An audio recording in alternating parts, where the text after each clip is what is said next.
What's up, everyone? Casey Veggies checking in. It's September here in Seattle. It's absolutely beautiful out. I really love this time of year.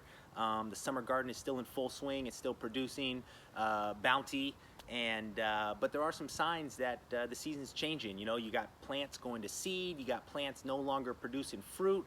And it's time to start cleaning up those plants and really starting to think about creating some more space for your fall and winter starts by removing old plants that are really no longer producing. So that's actually the pile that I got behind me here, some basil and broccoli plants that have served their purpose. I've harvested them multiple times and I've pulled them.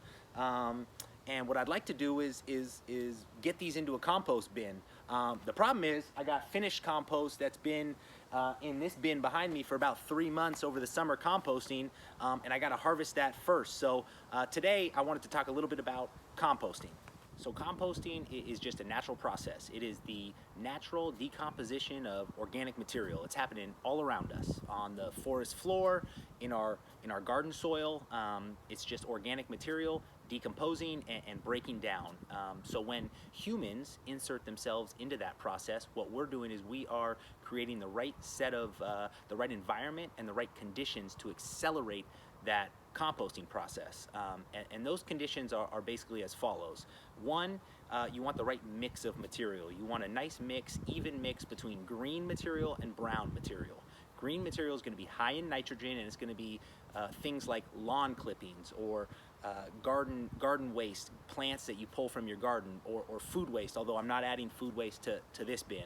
And then brown material, which is going to be carbon-based fibrous material, so things like shredded newspaper, small twigs, you know, dried leaves, for example. So those are kind of the two pieces of your recipe for composting. You got your brown and your greens. Then you want the right moisture content, and this is a little bit less scientific. It is not too wet and not too dry. One good way to test that is a squeeze test. You get a little compost in your hand and you squeeze it. If it drips, it's too wet. If you can't get any moisture out of it at all, like it's probably too dry, and you can soak it with a hose. So I know, not very scientific, but it's a way to kind of test your moisture content of your compost pile. And then lastly, and really a very important piece, is to make sure that it's aerated, to make sure that there's oxygen so that the microorganisms can breathe and break down that material. And really the best way to do that is just a frequent and consistent turning of your pile. So you go in with a pitchfork and you mix it around, you turn it, and that kind of makes sure that there's no clumps, and it also adds oxygen to that pile and just keeps those microorganisms happy. So you know, composting is a scientific process, but here in the backyard, it doesn't have to be scientific. It can be kind of this trial and error, and if you follow those guidelines around the right mixture of green and brown, a good moisture content, not too wet, not too dry, and a fairly consistent cadence of going in and turning it and mixing it, you should find success in composting. So what I'm going to do first here is I'm going to harvest this bin, and then I'm going to layer some green and brown material and start making my next batch of compost. So check it out. All right, so I got my exposed finished compost there that I'm going to harvest. I got my screen here on top of my wheelbarrow, so the wheelbarrow is going to get the finished compost that I'm going to collect and harvest, and I'm going to screen out the material that has not fully broken down. Not the material in my compost mix doesn't all break down at the exact same time frame, right? Some material is going to have broken down fully, and others won't quite break down all the way in that 3 months. So I'm going to harvest what I can, and I'm going to screen out the stuff that we call overs, and I'll just be able to reintroduce those overs into the next round of composting. So give me a second here.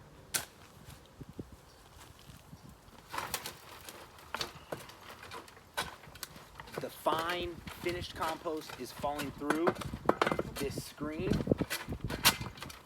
and the stuff that has not fully composted is getting screened out.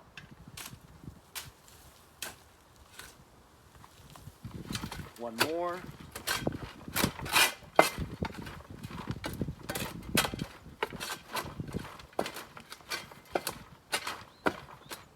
Perfect. So check that out, overs, and I'll just, like I said, reintroduce this into the next round of composting. All right, so I'm down to the very end. Probably have one more screen left, and then I'll show you what I made.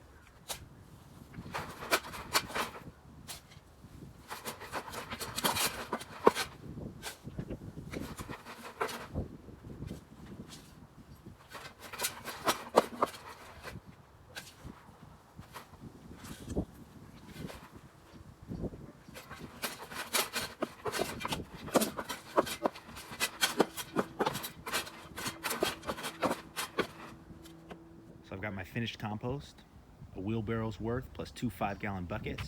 Not a bad harvest.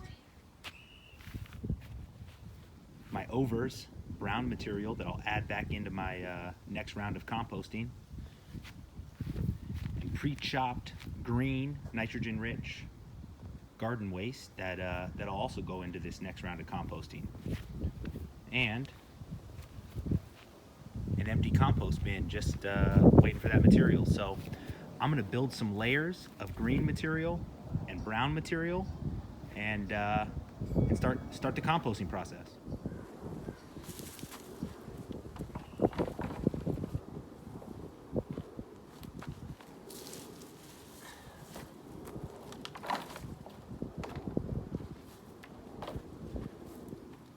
With composting, you just gotta embrace the ooh factor.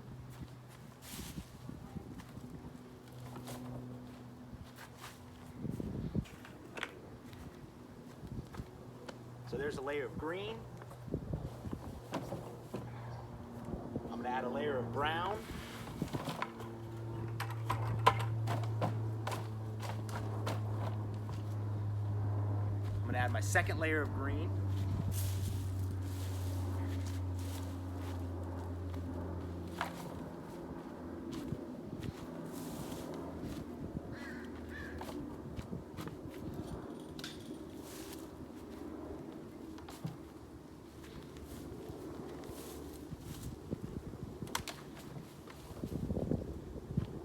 So I don't have enough green material right now to create a full second layer. So I'm just gonna let that sit. It's gonna start composting right away. And as I pull more material from my garden as the fall goes along and I pull more plants, I'll have more green material to add to my compost bin.